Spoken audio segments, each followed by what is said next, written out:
Hey, so I want to give some shout outs here. Um,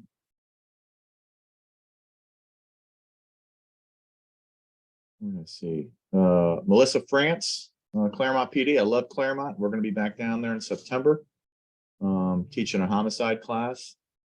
I see Fletzy from Georgia. Welcome. Welcome to everybody. Ron Williams from Knox County, Tennessee. A couple of my teachers are going to be there Monday and Tuesday, I think, teaching a homicide class. It should be a good one. All over Missouri, Pennsylvania, Georgia. Felicia Davis, Victim Witness Program. Welcome.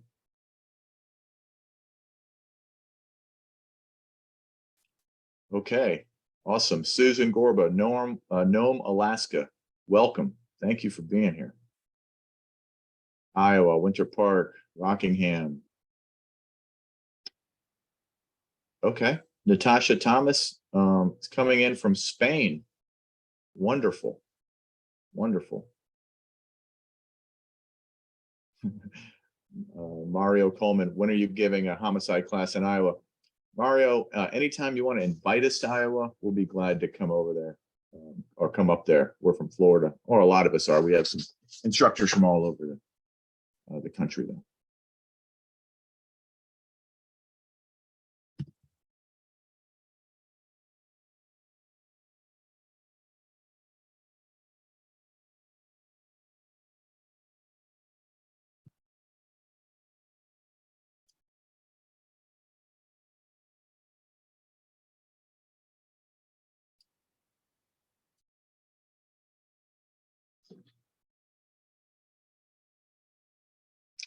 Shannon Jones, Columbus, Georgia. Been there plenty of times teaching. And my son was stationed there for at least basic training. Or at Fort Benning. Been there a couple times. Wonderful town.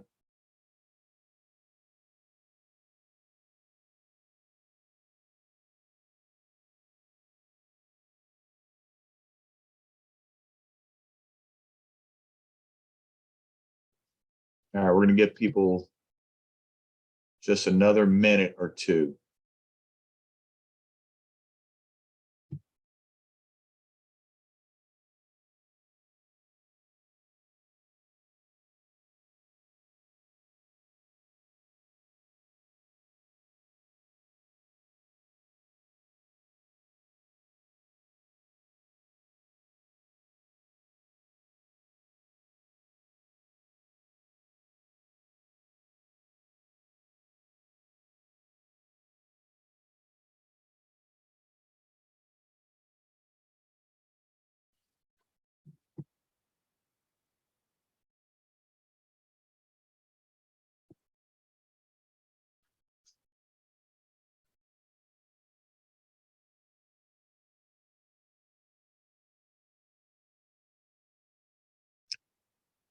Jacob Holloway, Sumter, SO, welcome.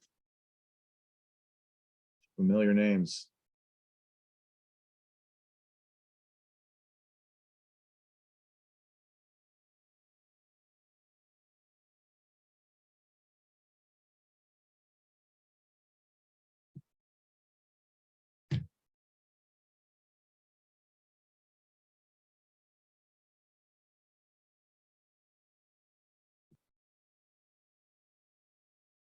Maria Harmon, I guess you're talking about Putnam County, Florida here. There's a lot of Putnams. All right, so continue to keep introducing yourself.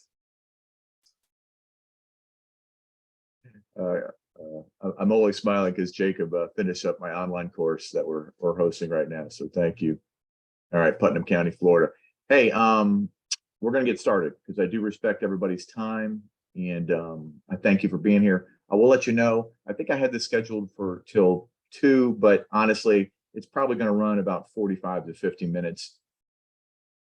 And then we have Amy Jenkins from Ciao, Italy. I think my Italian's not perfect, but it's incredible. So welcome to everybody. All right, so let's go ahead and get started. Keep introducing yourself. Think about it as a networking process. If you see somebody you might want to reach out to, communicate with them, you can chat between yourselves. All right, so today's webinar is going to be basically, when I say law enforcement's long journey, it is, and it was my long journey too, right? So it's, but I'm very common. What happened to me happened to a lot of law enforcement officers. So this is nothing indifferent than what a lot of us went through, who came up through the late 90s, early 2000s, and into the 2010s, thinking we knew it all is about how we detect deception and so forth. But as you can see, I made some mistakes, but I learned from them, and I'll tell you my journey. Right, so this is my company, Advanced Police Concepts. Thank you for being here. There's a website, because the great men and women of law enforcement deserve awesome training from the best instructors in topics that matter. And I'll be honest with you, I'm good. I believe I'm pretty good. People have told me that, but some of the other folks that work with me, they're even better, right? So whether it's homicide, cold case, interrogation, and sexual violence, we do mostly investigative training, but we got some great folks. I'm blessed to have a team of experts, really. All right, so this is a free webinar, right? So I'm not going to issue any certificates, but I hope you get something out of it, right? And I think I have some poll questions. Everybody loves poll questions, so get ready. Here we go. Get this thing started.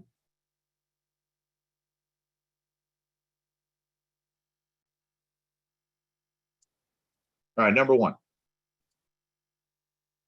What profession are you in? Are you law enforcement? Are you part of victim advocacy? Are you in the medical field, a SANE, a SAFE, or other? And if you are other, please, we'd love to hear what you do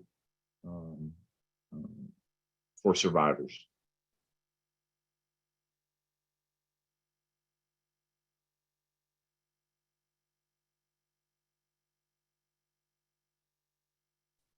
All right, I gave it about 30 seconds. We got a pretty good response. All right, we're going to end the poll, and I'll let you guys see them. So vast majority is law enforcement. That's okay, because that's most of the people I'm connected with in the industry. I'm glad to see some victim advocates. We also have a couple SANE or SAFEs. That's awesome. And we have 4 others. So whatever you guys do to help survivors and victims of sexual violence, thank you. Thank you so much. And how many years have you been assisting victims or worked with victims of sexual violence?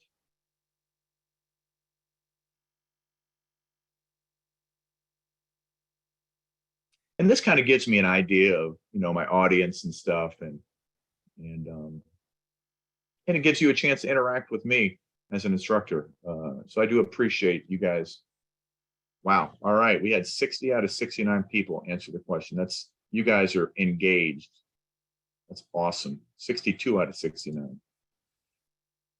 So the most is over 10 years, and we have 5 to 10 years, 1 to 5, and we have a few brand new folks. But anybody, listen, I was in my 18th year, and I'll talk about 18th year when I finally understood. Somebody triggered in this hard head of mine what the difference is and how to treat survivors, and why I saw some of the things I thought I was seeing, but I was wrong. So we can always learn. I was in my 18th year at that time.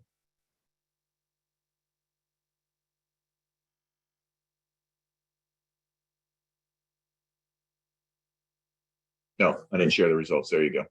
So most of the people here over 10 years, then you can see that. All right. All right, next one. Have you previously had any trauma-informed training?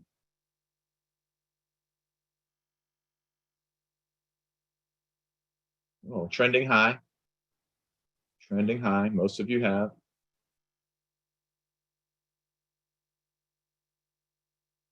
Excellent.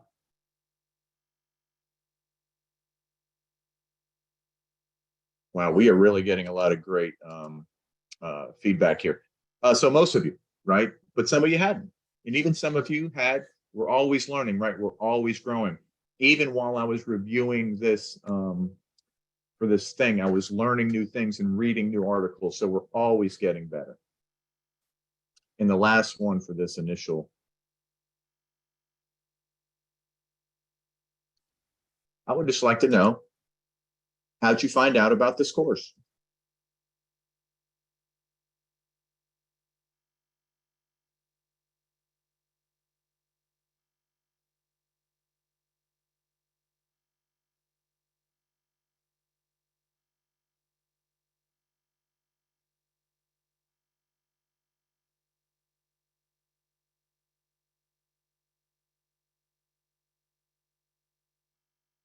All right, excellent. Let me end the poll, share the results.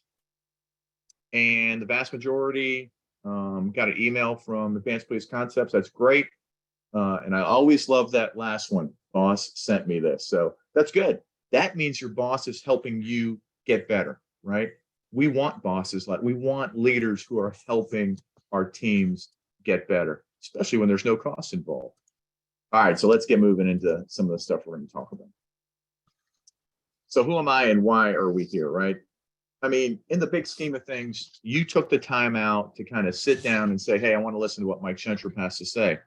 And I appreciate that, because this whole idea behind this is like, we think we see lying, but are we seeing signs of trauma, right? Are we seeing signs of lying, deception, or is this how victims of trauma present? Now, we focus on sexual violence, but this could be a victim of any type of trauma, right? More and more we learn about this idea of trauma, we're learning how it affects memories and recall and stuff like that. So I'm a retired captain from the Gainesville Police Department, where I worked about 24 and a half years, former major case detective. I'm a master instructor for the Florida Council Against Sexual Violence. And I'm privileged to be on End Violence Against Women International's expert cadre. And I only say that because I want you to know that I truly believe in this, and I work in this field all the time, trying to help us. And I'm not in the profession anymore. Now my job is to help share and help others get better and make a case for survivors. If you wanted some more training, End Violence Against Women has an online course. I think they're doing it again. I looked it up, October 5th and 6th. Go to endviolenceagainstwomen.org and see if that's something you want to dive into.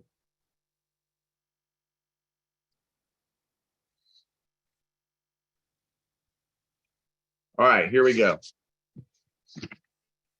First, we got to talk about gender bias, right? Just a smidge, right? Nobody wants to talk about bias, but it's really important, because as law enforcement officers, we're the gatekeepers for the survivor or the victim to report, right? Our patrol officers take that initial report sometimes.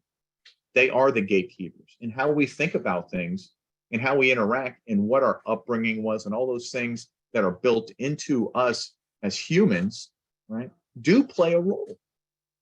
As for me, think about this. When I was a major case detective in the early 2000s, 03 to 2010, I was in my 30s, right? I brought up in a traditional two-parent household, raised in the Catholic Church.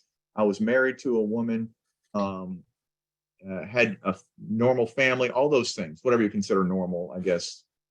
But the point is that I had an upbringing in morals that I was taught throughout my life that gave me a certain idea of how women and men should interact. And whether that's right or wrong, I had to understand that that's part of me, right? Does it affect the way I see things? Does it affect the way I hear things? Does it affect the way I investigated those cases? Right? And I would say absolutely. There is no question in my mind that during that time frame, I think some of this did affect the way I investigated sexual assault. And the great thing about biases is this, is that if you recognize that it could be there, all you have to do is detach and say, hey, you know what? Am I seeing this through a lens of neutrality, or am I seeing this through a lens of my bias? And once we can do that, it makes things so much easier. In investigation world, we have plenty of time, right? We have plenty of time to kind of recognize those things that are happening. But I do have a question for you that I'll shoot out to everybody.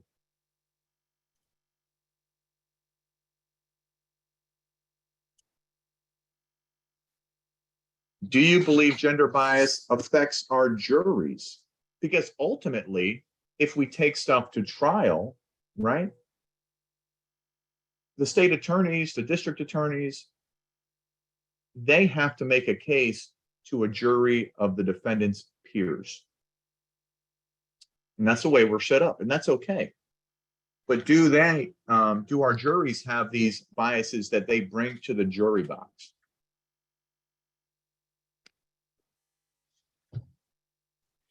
All right, I'll end the poll. I think most people understand that we're human. We bring our baggage with us. Okay.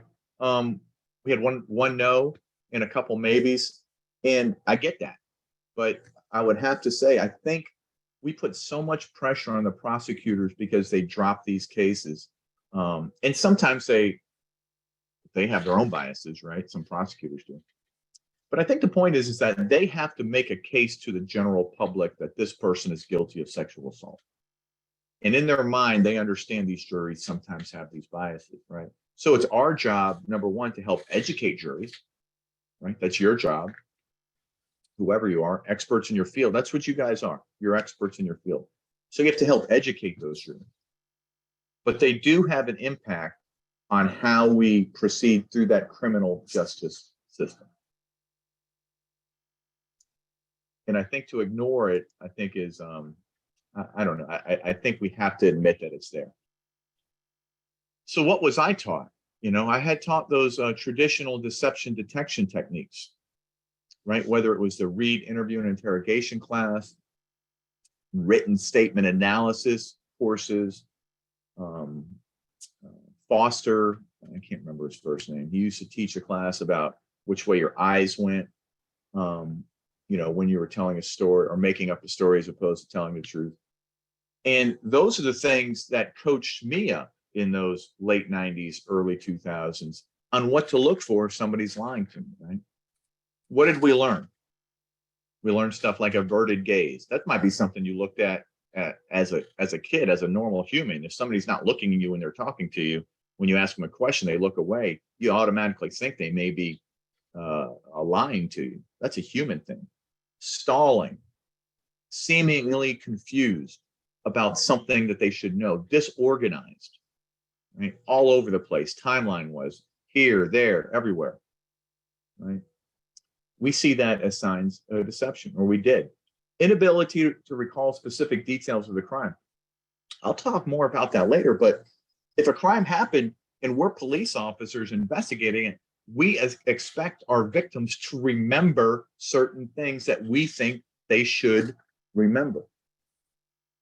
And that's something, if they don't have some specifics, we start to think that maybe they're making this thing up. Timeline's way off. We talked about it. No ability to give facts in order like we like it because we write our reports in chronological order. Inappropriate behaviors. You know, a victim may giggle while they're telling the story. They may have a flat affect, you know, just no emotion. Again, 30-something-year-old Mike Schentrup expected the victim of rape to display certain characteristics while they're telling us a story, whether it's crying or being emotional. That was my expectation, right? That's what I thought they should be doing. But you know, looking back now, I should not have been doing that, right? The whole idea behind empathy is the idea of seeing through somebody else's eyes. I was seeing it through my own eyes. And of course, finally, the kicker and the one I had the hardest time to deal with was delayed reporting. As a major case investigator, I worked a lot of robbery and armed assault and shootings and stuff like that. And sexual violence was something I caught on the weekends or night shift, or if the other team was busy, they would assign them to me. And I would just think of it in the lens of, if you're the victim of the crime, you should pick up the phone and call 911. If a robber, a home invasion happened and they waited an hour to call the police, little things, bells started going off on her head. If a robbery victim called the next day and says, hey, I was robbed on the street corner, which happened to be where people sell drugs too, a little alarm bells would go off on our heads. We expect, at least I expected, victims of crime to call 911 after they were safe, or, the situation ended, the crime ended. Why I expected that, I don't know. That was my expectation. Right? And the interesting thing is, we come to the idea of people who recant. Let's send out a poll question.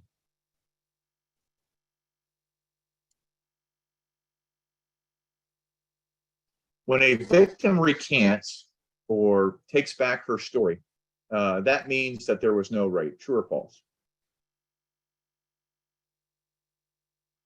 All right. For those of you who are saying false, type in the chat box why you think, why would a victim recant if they were telling the truth? I mean, why would they take their story back? Give me some answers there in the chat. We're a little fast. Let's talk about those.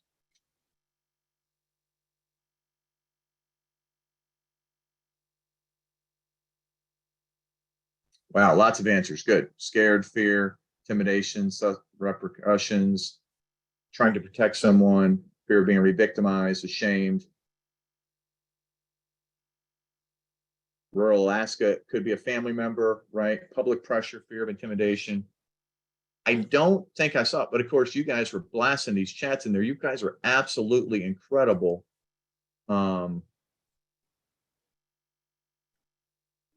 What about when we cause, law enforcement professionals cause the recant? Okay, intimidation from police. Good. I saw one person say that. The way they were treated by law enforcement, lack of belief by the officer. Doesn't want to testify. That's true. System influences, lack of trust. Yeah. Victim feels like they're being judged. This is a snapshot from the Netflix series called Unbelievable, right? It's a story of Marie Adler. She was a victim of a stranger attack. And listen, I say that only to be descriptive, not that I believe there should be a difference in whether somebody's a stranger or somebody you know. We know that the vast majority of rapists are known by their victims. But in this case, she didn't know the person. He broke into the house, tied her up with duct tape, and raped her over a period of hours. Right? Period of hours. And her story was somewhat disorganized. The detectives did a pretty good job in the beginning, but instead of focusing on the suspect offender behavior, they focused on Marie Adler and her behavior. She was an at-risk youth, right? She had just turned 18. She was living in a kind of a halfway house for people coming out of foster care, getting into the real world, right? So of course she had some baggage, of course she did. They started talking about to people about what she told them. And what do you think her motives are? And ultimately they confronted her with this, and she recanted. And then she unrecanted, and then she recanted again. It's an excellent miniseries. The first part is infuriating because you know how she gets treated, but in the long run, she is vindicated. But she's treated horribly by law enforcement. And there was a lot of times in my career where we turned the table on a victim in our interview room, believing that victim was lying, got to a recant, came out and high-fived. There goes another one. I knew it wasn't true from the beginning. Are we going to charge her or not with false report? And then you would get in this huge argument of whether we should charge them. Looking back, I realize now most recants are just because the victim in this setting, the one I'm showing you right here, or somebody recants in this type of setting, it's usually because they've just given up and they realize you don't believe them anymore and they're sick and tired of talking to you. And sometimes we even make the line like, hey, listen, if this didn't happen, let us know. If you're honest with us now, we won't charge you with lying. But if you keep this up, we may charge you with lying to the police. That'd be a great reason to recant if you want to walk out the door because the cops clearly don't believe you to begin with. So don't high five yourself if you get a recant. Now, people recant or they take the story back or they want to stop with the process. There's times when they just don't have the ability to carry through. And we had a lot of great reasons in the chat box of why they might not want to follow through with the case. But don't high five because you got a recant. My guess is a lot of times survivors are pressured into it. That was my experience. So that's where I was in 2007-ish. I started in 2003, major case, promoted out in 2010. Long story short, I did go back to detectives as a gang unit sergeant, special operations, ultimately the commander, lieutenant over our criminal investigations division. Here in Gainesville, Florida is where I worked. To give you a little background, Gainesville is about 150,000.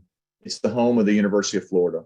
So we have a relatively high crime rate, obviously a ton of sexual assaults. Most of the students live off campus and most of the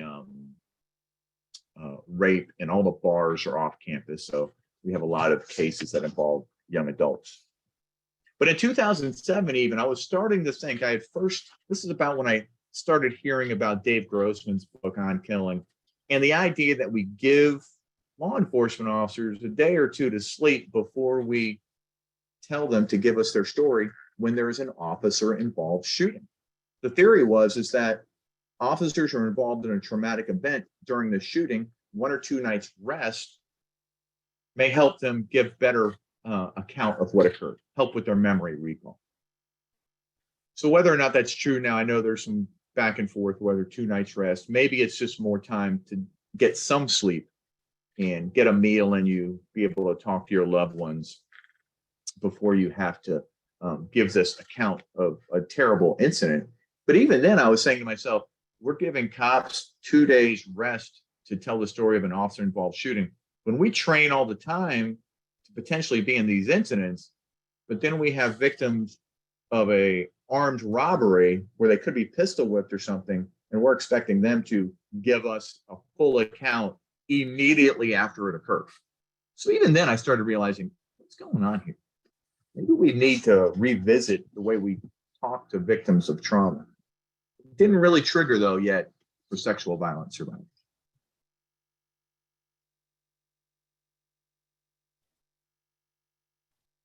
So by 2015, I was then now the lieutenant over our criminal investigations division.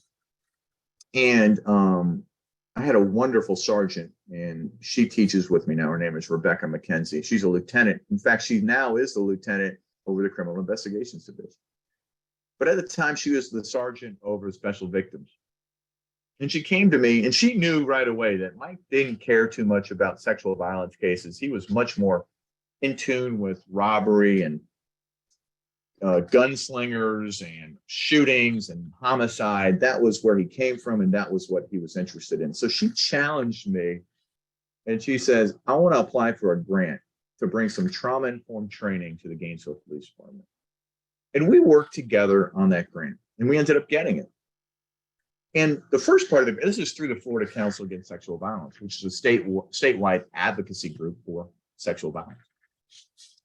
And they brought the grant there. The first thing they did is they said, Mike Schentrup, we want to send you to go see Russell Strand, right? A lot of you have probably listened to Russell Strand, been to his seminars. He talks about the forensic, experiential, traumatic interview. Some people call it FETI, right? But he also taught me at that time. He starts talking about why survivors present as if they're being deceptive, in that idea that the neurology of the biology, the neurobiology of trauma affects the way their memories work. And this is why they start presenting as being deceptive. And I'm telling you, I was sitting there, my jaw hit the ground. I'm sitting there mesmerized, thinking like it was an aha moment for me. That's the only way I can describe it. It was like, oh my goodness, it all makes sense. And what also made sense is that's why the survivors appeared to be lying and the suspects always appear to be telling the truth. A complete aha moment, right? And that moment changed everything. At that time, I started looking into it more, went through the entire trauma-informed training, and I realized some of the mistakes I had made earlier in my career. So let's talk about those things. We're not going to dive deep into this. There's plenty of information. Ed Violence Against Women has a tremendous online training portal where you can get online training. But there's plenty of articles written on this, and we'll talk a second about a great book you could potentially read and talk about some of these things. But the point is this, is the prefrontal cortex is that part right in the front of your brain, which is like the newest part of your brain. And when I say newest, I mean newest to Homo sapiens, right? The prefrontal cortex is what makes us different than all other animals, even primates. Most mammals have a prefrontal cortex, but they're just not as advanced as ours. The prefrontal cortex makes you who you are, right? It's how we make decisions, right? It helps us with reason. It helps us control our emotions. And it also helps storing memories logically as we observe them. It makes sense of them and then starts filing them away. Now, on the other side of that, you have the amygdala, which some people call the body's smoke detector. And the idea is that that's part of your fear circuitry. So your amygdala is there, and primates have, obviously not primates, reptiles have an amygdala. It's the most primitive part of the brain. And the idea behind the amygdala is that it recognizes things that are dangerous, and it implements a fear response. Now, we could talk hours as to whether it's fight, flight, freeze, fawn, and I know there's some new terminology out there, but for this webinar alone, just understand that it triggers our fear response. But what happens is once we go into that fear response, the amygdala also starts shutting down our prefrontal cortex or severely limits it. Hey, if you've been in police training, think about this. I remember taking these trainings where they said that, hey, once you get into it, you're going to start losing dexterity. You're going to start losing your ability to have a wide vision. You're going to get narrow focused. That's your fear circuitry kicking in, right? Your blood starts rushing to the center of your body, right, to protect the vital organs. Your pain threshold is going to be much higher initially through the adrenaline. That's what I'm talking about when I'm talking about fear circuitry. But what fear circuitry also does is it impairs that prefrontal cortex, and it impairs the hippocampus, which also affects the way you remember things. And that's enough for this webinar, but I would encourage you to read a book if you want more. It's the best book I've ever read, probably, at least on this topic, and how trauma affects not you for the rest of your life. It's a book by Bessel van der Kolk. It's called The Body Keeps the Score, right? It's a wonderful book, right? And here, so I'm going to ask you guys right now, hey, who out there has read this book? And either yes or no, or hey, man, we got a plan on it.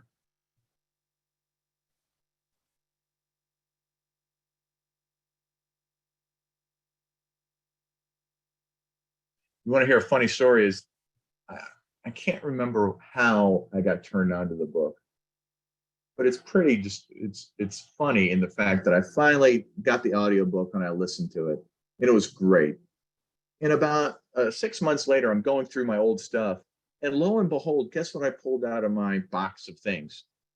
The book, The Body Keeps the Score. Somebody had given it to me, and I had never read it. So please, if you work in trauma, if you want to understand trauma, it's a wonderful book. This is a great, easy read. So please, if that's something you're interested in, it's a wonderful book. And he's all over YouTube and stuff too, if you just want to see him talk. All right, so sometimes survivors sometimes present as if they're being deceptive, right? We talked about those things, right? If you're gone through a traumatic event, your memories aren't stored the way we expect them. You're not going to have memories that we as cops want you to have. Your timeline's going to be disorganized. You may have an averted gaze. You may have a flat affect. And the fact is that the most likely a victim will delay in reporting to law enforcement. 75% of victims report at least 24 hours after the event. 75%. So why do I, Mike Centrip, expect them to report right away when almost none of them do that? That's what I had to confront with myself. And that's what I'm asking you to think about today, right? Other folks had no issue with this. This was my issue, right? So I had to confront it in myself and understand that there are very good reasons why survivors don't report right away. And that should not be a red flag. So the question is, what's the solution? So a trauma-informed response to law enforcement, for law enforcement, is the solution, right? How to learn those things. I've given you a problem. Here's the solution. Right? A lot of you have already taken this, so you know what I'm talking about. Right? We have to learn. I had to learn. I had now go teach others to learn, right? That victims deserve an empathetic response by law enforcement officers. Even that first patrol officer. I'm sorry this happened to you. You're safe now. I'm here to help you. And not just a verbal empathetic response, a physical one. Now, obviously, I'm not talking about hugging, but it can't be the, I'm here to help you. I'm sorry this happened to you. Can you please tell me what happened?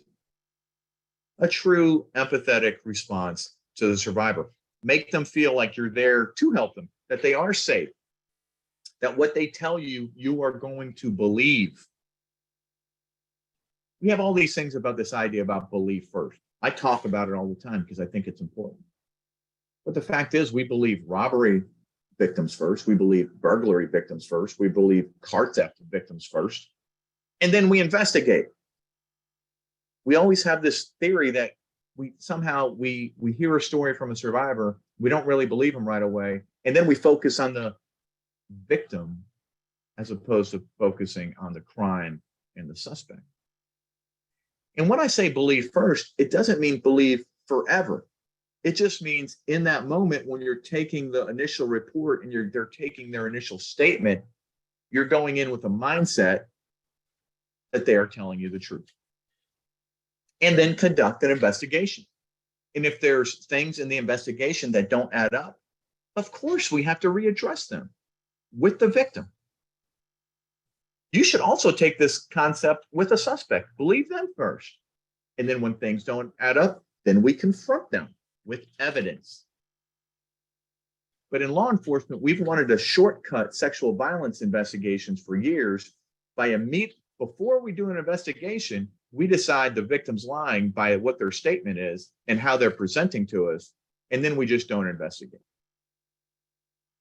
My point is, take their statement, investigate. If there is discrepancies, if there's things that they clearly either misled you or lied about, obviously they have to be addressed later on.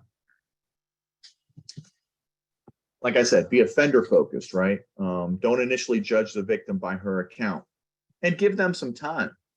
If it's an acute rape that gets reported right away, take a statement. We got to try to find crime scenes. We may have a suspect we may have to apprehend. But if it's not, maybe we can give them a day or two to talk it over with their family and friends and come back after they're rested, had some food, had some time to figure out what's going on, maybe even contacted a victim advocate, and then come in and give a formal statement. So give them time sometimes. That's what they need, kind of build their strength back up. I was watching a case where a woman was accused of making up a story. Well, she was raped. She waited about 2 or 3 hours to report. She reported she was in a hospital for 6 hours. The detective was taking her report the next morning. She had been awake for almost 24 hours. She was hungover, right? Hadn't really eaten anything, hadn't slept barely at all, except a cat nap, I guess, in the hospital while they were waiting to get the treatment, the forensic exam completed. Not a great time to take a statement. There was no acute aspect to that case at that point. Let her go home, let her sleep, come in the next day, maybe 2 days. So let's think about that. Give them time. And remember, delayed reporting should be expected. It means nothing. Now, listen, do we have to answer the question, why did they delay? Absolutely. That question is going to be asked by a prosecutor, by a jury. They're going to want to know. Let me give you a little tip. We don't have to use the word why. Maybe we can say something like, hey, Angela, what was your thought process when you walked into the police department today and reported the crime? Now, Angela may have waited 3 or 4 days, right? Or 6 weeks, but something at that moment triggered her to come into the police department that day, or call 911, or call the non-emergency number, or whatever they did to report. Let's get to that point, without asking the question why. So I talked about Rebecca McKenzie, and I believe trauma-informed response training for law enforcement is the answer. We were, I don't know if lucky, we had the opportunity to speak to the Florida Senate, that was me on the left, and Rebecca to the Florida House committees as the bill was passing through. And luckily last year, a bill got passed through that mandated trauma-informed response training for all law enforcement officers, both in the police academy and in-service training, to happen within the next couple of years. So that's a win. That's at least a start, right? So we're very proud. I'm not sure how much role I played, actually. I think Rebecca's the one who nailed it. Her speech was outrageously good. So End Violence Against Women has a Start by Believing campaign, right? Again, it's not that you believe forever, right? And defense attorneys jump on you, hey, Gainesville Police Department, you have a Start by Believing campaign. Absolutely. You know what we don't have? A Believe Forever campaign.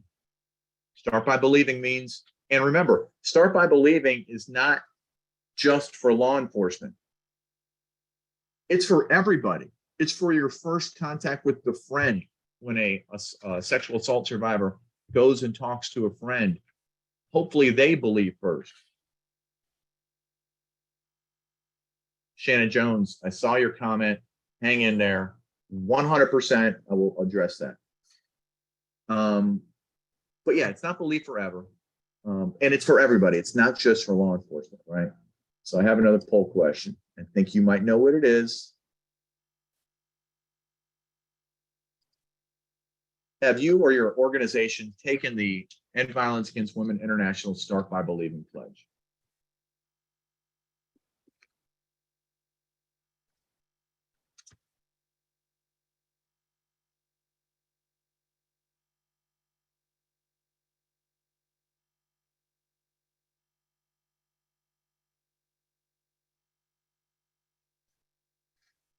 All right, we're going to shut it down here.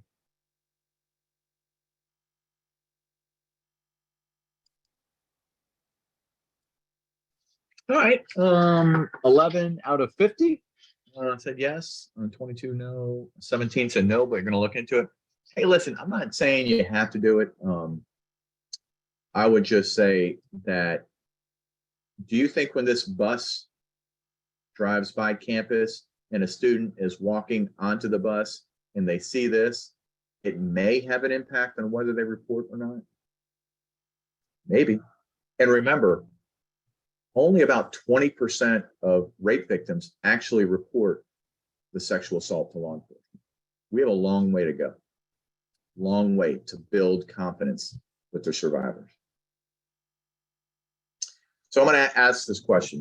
The question was, and you can see in the chat, do you think adding victim advocates to special victims units throughout law enforcement agencies would benefit?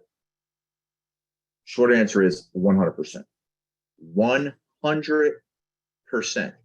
Now, there's some caveats here, right? One caveat, listen, and I will say that because I have the experience in my unit, in the Gainesville Police Department, we co-locate with community victim advocates who work for our rape crisis center, but they're community-based, right? They don't work for the Gainesville Police Department. So all that idea of confidentiality is still intact, right? Because they don't work for us. They work for the rape crisis center. But what it has done over the years is it has melted those divisions between victim advocacy and law enforcement. Listen, when I was a major case detective, and we sometimes saw victim advocates as the person who is trying to hide the truth from us, protect the survivor from telling us what really happened, right? None of that happens anymore. Since they've co-located, guess what? Now they go out to lunch together. And they bring all the other victim advocates, and then they have potluck lunches and social events, Christmas events. All the victim advocates get together with their detectives. In fact, one detective married a victim advocate. So all those things get melted away, and trust gets built. And the number of rapes reporting goes way high because a lot of survivors report to victim advocates first. And those victim advocates have the confidence to say, listen, you can trust the Gainesville Police Department to do the right thing. I trust them. You can trust them too. So we built that bridge with victim advocacy. Hold on. Question. I think it's in the slide, HB 11. Somebody asked a question, what was the House bill number? Got it? Yeah. Okay. All right. So what does this mean? What does a trauma-informed response mean? Well, we had the University of Florida come in and do an analysis, right? And guess what? So we had the started the training. I started going to the training in 2015. We did it for the agency in 2016, moving into 2017.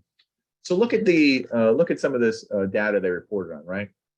2015, 2016 cases show more a culture of skepticism, right? Ask whether the victim resisted, why didn't she leave, why didn't she report sooner, and otherwise seem to doubt the victim's narratives. We also used language on reports that did not reflect rape. They reflected consensual sex, having sex, intercourse, to describe rape. But after we had the training for everybody, right? 2017, 28 cases, evidence of FETI training in interview notes. We acknowledge their trauma. We use language of rape more often. And the number of cases reported at the Gainesville Police Department has skyrocketed. Since 2013, there were only 68 UCR sexual assaults reported at Gainesville Police. By 2018 and 2019, it was well over 170 to 180. Now, does that mean we had a triple amount of rape in Gainesville? Absolutely not. We had a lot more trust with survivors coming forward. And what does the training provide? Well, me and Rebecca were at Furman University Police Department, invited us to do some training in South Carolina. And we asked, what did you like about the course? Well, all of it. Unfortunately, we as police officers have been doing it all wrong for years. The class showed me a new way to approach sexual assault investigations. So the training does work, right? It does work. So if you want help with your training, right? Me and Rebecca, we both part of the expert cadre for violence against women, both teach for the Florida Council. And we can come to you and help any way you need, policy review, whatever. But we do train all over. I'm going to Wichita, Kansas next week, Monday and Tuesday, to train trauma-informed response for some command staff too. And then we'll be in the Keys. I know it's really tough. We're going to go to the Keys to teach. That was terrible. So not looking forward to that. All right, questions, throw them in the chat. Raise your hand. I'll even let you talk. Let's get some questions going. By the way, it was a great question by Shannon, so thank you very much. Uh-oh. Hold your horses.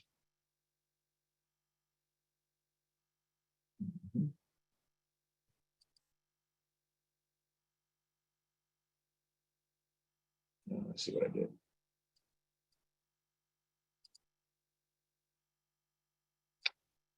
All right. So again, Advanced Police Concepts, that's the company. Start typing questions. Let's get some questions going. I'll leave this slide up. That icon, you can just click right to the website. As you can see, online content, live webinars, all states plus international. Hey, I was in Italy today. I've never been singing in Italy before. So thank you. Any questions?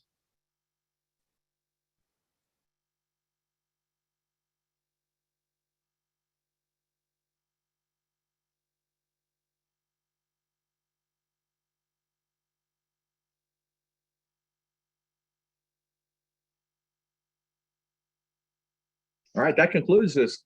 Thank you, thank you, thank you. One person's journey really is reflective of a lot of people's journey, right? And I connect with cops in some regards because I made so many mistakes myself, and I'm able to see it through their eyes. I'm definitely empathetic towards investigators who hadn't had this training, for sure, right? Because I get it. This is where I was. This is what I was taught. Right? That's what I was taught. So, but now that I know, we have a responsibility not only to treat survivors better, but also to go share what you know.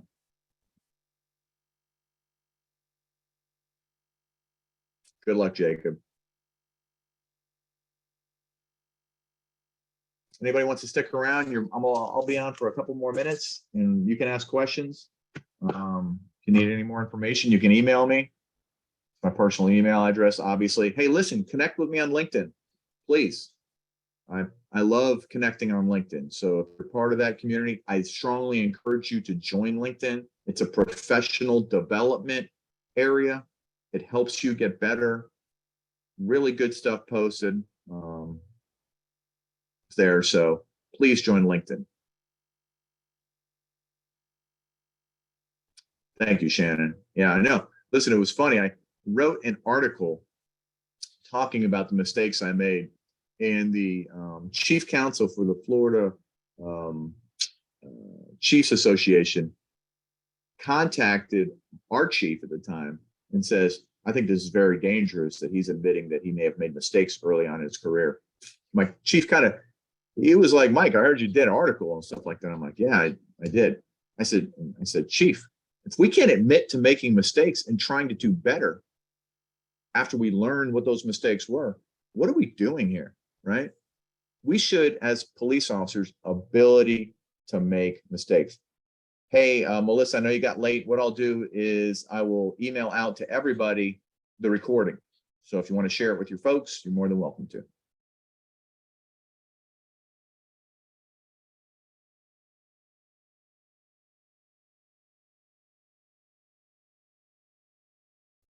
Maria Harmon, thank you. That was very kind of you to say.